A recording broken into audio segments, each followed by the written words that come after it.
नमस्कार जी दोस्तों, कैसे हैं आप लोग? स्वस्थ होंगे, मस्त होंगे, जिंदगी को बेहतरीन तरीके से एंजॉय कर रहे होंगे, ऐसी उम्मीद करती है सुनीता शर्मा जी। आज मैं बहुत खुश हूँ, मेरी खुशी का कोई ठिकाना नहीं है। जी हाँ, मैं बहुत खुश हूँ। बस अपनी खुशी का इजहार करने के लिए मैंने कहा सबसे पहले तो मैं आप लोगों को बता दूं कि मैं क्यों खुश हूँ। जी, मेरी खुशी को जान करके शायद आपको भी खुशी होगी, क्योंकि आप भी मेरी खुशी के एक महत्वपूर्ण हकदार है। जी हाँ फ्रेंड्स, तो चलिए मैं अपनी खुशी के बारे में बताऊं उससे पहले अपना एक हल्का सा परिचय दे दूं। जी हाँ, आप देख रहे हैं सुनीता शर्मा प्लांट लवर का अपना प्यारा चैनल, जी, जिसे मैंने लगभग आज से 1.5 साल पहले शुरू किया था। 1.5 साल की ये यात्रा मेरी कैसी रही, बस पूछिए मत। हर दिन वीडियो बनाऊं, शुरू में तो कुछ आता ही नहीं था। हाँ, आता भी कैसे, क्योंकि घर के अंदर कोई इसका जानकार था ही नहीं। और मुझे तो ये भी नहीं मालूम था कि YouTube से पैसे मिलते हैं। अरे बड़ी विचित्र सी बात थी फ्रेंड्स, जब मैंने इस चैनल को शुरू किया था। बस कुछ यूं ही बातों बातों में शुरू हो गया। टाइटल दिया सुनीता शर्मा प्लांट लवर, क्योंकि प्लांट से मुझे है बहुत ज़्यादा प्यार। हाँ, मेरी अपने परिवार के सदस्यों की तरह मुझे प्लांट्स बहुत अच्छे लगते हैं। इसीलिए बस कैसे ये प्लांट लवर मेरे नाम के साथ जुड़ गया मुझे तो पता ही नहीं। अपने आप मुझे अंदर से एक विचार आया, मैंने कहा चलो नाम रखूं।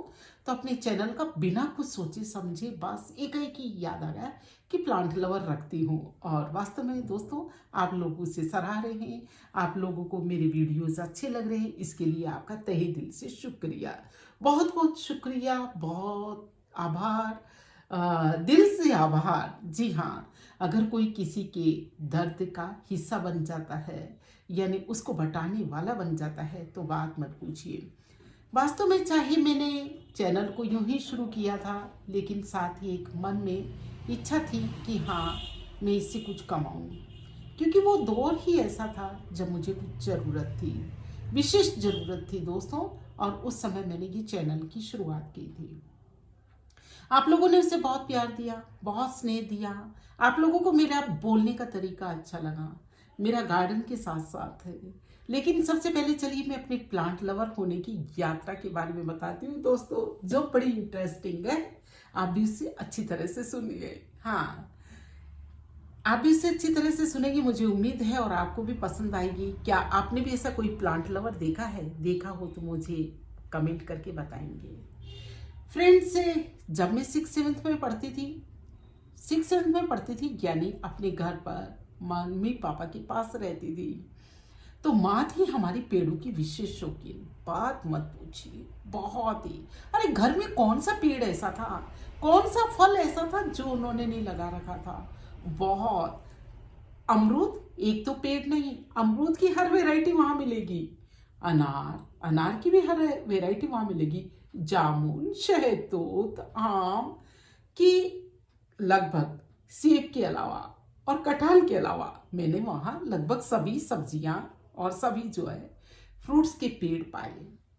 इस तरह से ऐसे माहौल के अंदर मैं बस पल बढ़ रही थी माँ के साथ है। जब मैं देखती कि बरसात होती है तो सब लोग अंदर होते हैं, लेकिन हमारी माँ बाहर होती है। हाँ, और गार्डन में होती है, बस एक बड़ा सा फावड़ा लेकर के, और कुछ न कुछ में लगी होती है। उस समय में कुछ ज़्यादा नहीं समझती थी। हाँ, ज़्यादा नहीं समझती थी, लेकिन जब उन्हें कहते कि ठंड लग जाएगी तो वो कहते नहीं नहीं, पेड़ों के लिए पानी रोकना है। अरे बरसात हरदम नहीं आएगी, बरसात का पानी बड़ा उपयोगी है। और फ्रेंड से धीरे धीरे करके वो पेड़ बड़े हुए, तो हम लोग तो बड़े लापरवाह से थे। लापरवाह मतलब बस अपनी पढ़ाई में ध्यान, बाकी दुनियादारी से हमें कोई ज़्यादा लेना देना नहीं था। यहाँ तक कि पेड़ों से भी कोई ज़्यादा लेना देना नहीं था। हाँ, जब अनार पक जाते तब हम देखते कि अनार माँ जब छील करके लेकर के आती प्लेट के अंदर कि मेरे बच्चे खा लेंगे, जैसे आजकल हम भी करते अपने बच्चों के लिए। तो दोस्तों, जब माँ अनार लेकर के आती तो हमें लगता कि अच्छा, पेड़ों पर अनार लगे हैं, चलो कुछ खा लेते हैं, क्योंकि माँ लेकर के आई है। बस पेड़ों की महिमा नहीं समझते थे इतने दिल से, जितने आज समझते हैं, बस केवल ये सोच करके कि हाँ माँ लेकर के आई है, अनार खा लेते हैं। उसी तरह से फ्रेंड्स, कभी पपीता लेकर के आती माँ, हम लोग पढ़ रहे होते, कभी पपीता लेकर के आती, कभी अमरूद काट करके लेके आती। एक दिन सफ़ेद अमरूद लेकर के आती, तो दूसरे टाइम वो लाल वाले अमरूद जो अंदर से रेड होते हैं, बड़े मोटे मोटे से अमरूद हुआ करते थे, तो वो अमरूद लेकर के आती। तो गर्मी के दिनों के अंदर वो शिकंजी पर शिकंजी हम लोगों को नींबू डाल डाल करके पिलाती। तो इस तरह से मुझे नहीं मालूम था कि वो धीरे धीरे करके एक संस्कार पनप रहा है। हम छोटे बहन भाई जब मार्केट से आते, आपस में बात करते, जब ठेले पर हमें अमरूद दिखाई देते कि अरे अमरूद भी कोई बिकने की चीज़ है क्या, हमारे यहाँ तो यूँ ही रहते हैं, क्योंकि हमें उनकी वैल्यू ही नहीं मालूम थी। लेकिन फिर भी धीरे धीरे करके एक संस्कार पनप रहा था जो माँ डाल रही थी। हाँ, हमें भी नहीं खबर था। तो दोस्तों, उसी तरह से बहुत वैरायटी के वहाँ आम, अनार, अमरूद, चीकू, सभी फ्रूट्स हैं। हाँ, आज भी हैं। मेरी माँ नहीं रही,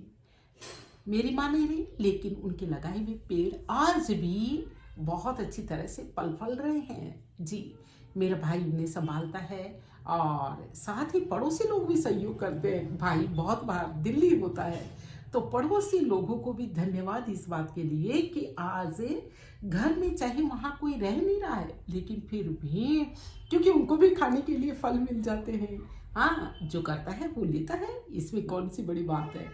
तो दोस्तों, वो आम, अनार, अमरूद अब भी हैं, और सचमुच मेरी माँ ने हमारे अंदर ये संस्कार भरा कि हाँ, पेड़ों से प्यार करो।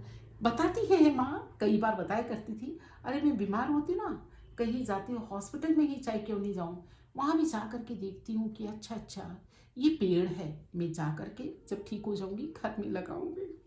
तो देखो दोस्तों, कैसी दीवानगी होती है हाँ पेड़ों के लिए। वही दीवानगी मुझे भी हो गई, पता नहीं कब छोटा सा पड़ा हुआ बीज बड़ा बन गया, और मैंने अपना ये सोच करके चैनल खोल दिया कि 2 पैसे भी आएंगे, साथ ही इनकम होने के साथ साथ ही मुझे नेचर से जो प्यार है वो और ज़्यादा बढ़ेगा भी। अरे, और साथ ही दोस्तों, मुझे आपसे मिलना भी हो गया। हाँ, तो आज की जो महत्वपूर्ण बात है मेरी खुशी की, वो ये है कि देखिए, मेरे 2100 सब्सक्राइबर हो चुके, और ये 2100 व्यक्तियों की सब्सक्राइबर होना मेरे लिए तो अपने आप में प्राउड की बात है। मेरे इतने सदस्य हैं, मेरे मेंबर्स हैं, मेरी फैमिली मेंबर्स हैं, मेरी यूट्यूब फैमिली है। तो दोस्तों, इसी तरह से आप मेरे चैनल को प्यार करते रहे, और बस ताकि हम लोग नई अच्छी वीडियोस लाते रहें, कुछ पॉजिटिव वाइब्स की। वैसे मैंने पॉजिटिव वाइब्स पर फ्रेंड्स अपना एक अलग चैनल खोल रखा है, शायद आपने देखा होगा, सुनीता शर्मा ब्लॉग्स। अरे, मैं चलिए अपने चैनल का लिंक डाल दूंगी, आप उस पर जाकर के देखिएगा, बहुत अच्छी वीडियोस आती हैं। हाँ, तो साथ ही दोस्तों, इस तरह से पेड़ों से मुझे प्यार हो गया, और बस अब उनके साथ रहना, उनसे बातें करना। हाँ, पेड़ दिल की बातें सुनते हैं जो कोई नहीं सुनता ना। अरे, जब किसी के पास वक्त नहीं होता, जब सभी रेस्ट की मुद्रा में होते, लेकिन मैं मेरे पेड़ों से बात करती हूँ तो वो दिल की धड़कन सुनते हैं। तो आप भी पेड़ लगाइए, आप भी उनके साथ रहिए, आपको बड़ा मजा आने वाला है। तो दोस्तों, ये मेरी इमोशनल स्टोरी कैसी लगी, अच्छी लगी हो तो लाइक कीजिए, कमेंट कीजिए, साथ ही अपने दोस्तों को शेयर कीजिए। हाँ, और दुआ कीजिए कि मेरी माँ के लगाए हुए पेड़ बस अच्छे रहे, स्वस्थ रहे, मस्त रहे, और एक उनके होने का एहसास हमारे तक पहुंचाते रहें। बहुत अच्छा लगता है जब मैं ये सुनती हूँ कि माँ के लगाए हुए पेड़ अभी भी सेफ है, अच्छे हैं, बहुत अच्छी फ्रूटिंग कर रहे हैं। हाँ, तो दोस्तों, जब मैं वहाँ जाऊँगी ना, आपको ज़रूर एक बार वहाँ उनका गार्डन विजिट कराऊंगी। फिलहाल चलिए, आज इतनी ही बातें होनी थी। तो दोस्तों देखिए, आपने मेरे 2100 सब्सक्राइबर करवा दिए। अरे, आपकी एक थोड़ी सी कोशिश अपने अपने ग्रुप में, हाँ, मेरी वीडियोस को डाल दीजिए, शायद मेरा चैनल आगे बढ़ जाए। बस ये छोटी सी कोशिश आप कीजिए, और दुआ कीजिए कि सभी स्वस्थ रहें, मस्त रहें, और पेड़ों के साथ आनंदित रहे। फिलहाल दीजिए इजाजत। तो मेरी इमोशनल स्टोरी कैसी लगी कमेंट करके बताना। फिलहाल दीजिए इजाजत। ज़्यादा बातें नहीं करती, बस यही कहती हूँ कि सभी अपने बच्चों को कुछ पेड़ पौधों के साथ रहने का संस्कार दिए, ताकि वो न जाने छोटा सा बीज कब बड़ा बन जाए। धन्यवाद।